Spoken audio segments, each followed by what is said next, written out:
श्री कृष्णा राधे राधे। श्री हरिदास वसुदेव सुतम देवम कंस चारूण मर्दनम देवकी परमानंदम कृष्णम वंदे जगत गुरुम। स्वागत है आप सभी का।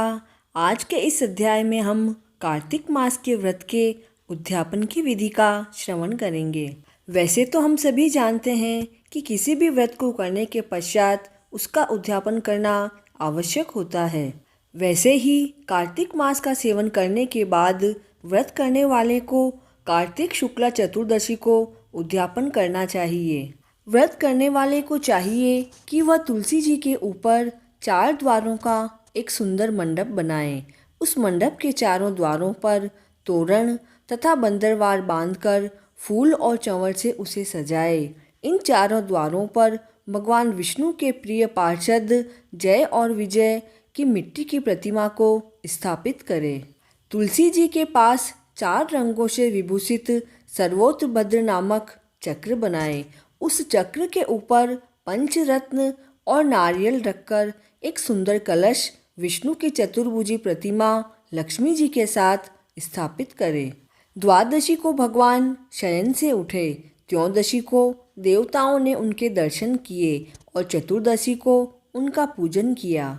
भगवान श्री कृष्ण की स्वर्ण प्रतिमा का पूजन षोडशोपचार से करें और नाना प्रकार के नैवेद्य उन्हें अर्पण करें। रात्रि भर जागरण करें, भजन कीर्तन करता रहे और प्रातः होने पर नित्य कर्म आदि से शुद्ध होवे, फिर यज्ञ करे और यज्ञ करने के पश्चात ब्राह्मणों को भोजन कराकर उन्हें दक्षिणा देकर आशीर्वाद प्राप्त करे।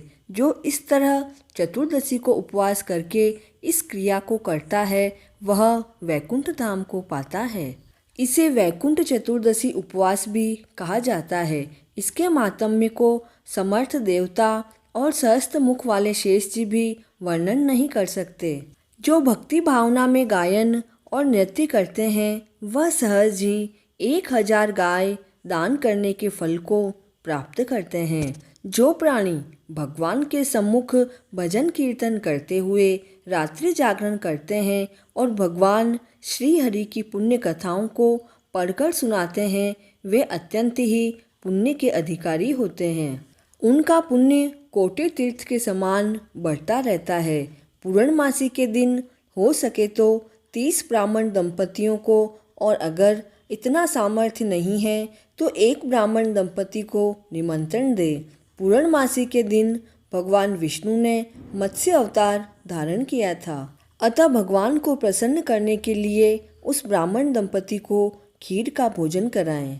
अतो देवा मंत्र द्वारा हवन में खीर तिल की आहुतियाँ दें। उसके पश्चात ब्राह्मण दंपति को भगवान विष्णु तथा लक्ष्मी का स्वरूप मानकर खीर तथा अन्न का भोजन कराएं। विधि विधान से कपिला गौ का पूजन करें और वेद पाठी ब्राह्मण दंपति को वस्त्र आभूषण आदि देकर प्रसन्न करें।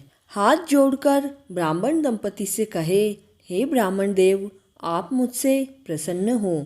आपकी कृपा से मेरा यह व्रत सफल हो, मेरे सभी पाप नष्ट हो जाए, मेरी समस्त मनोकामना पूर्ण हो और मेरी संतान सदैव सुखी रहे। मुझे भगवान विष्णु के प्रिय वैकुंठ लोक की प्राप्ति हो। इस तरह क्षमा याचना करके और समस्त सामग्री गौ सहित उस ब्राह्मण दंपति को प्रदान करें और उन्हें विदा करें। उनको विदा करके स्वयं अपने बंधु बांधवों सहित भोजन ग्रहण करें।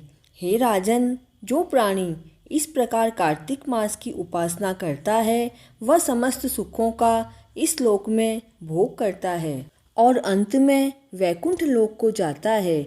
इन्हीं कारणों से कार्तिक मास का सेवन करने वाले प्राणी श्रेष्ठ कहे जाते हैं। उनके सामने पाप कांपते हैं। जो प्राणी कार्तिक मास मातम्य की कथा सुनते हैं अथवा कहते हैं वे दोनों ही उत्तम फल को प्राप्त करते हैं। उनके जन्म जन्मांतरों के पाप सहज ही नष्ट हो जाते हैं।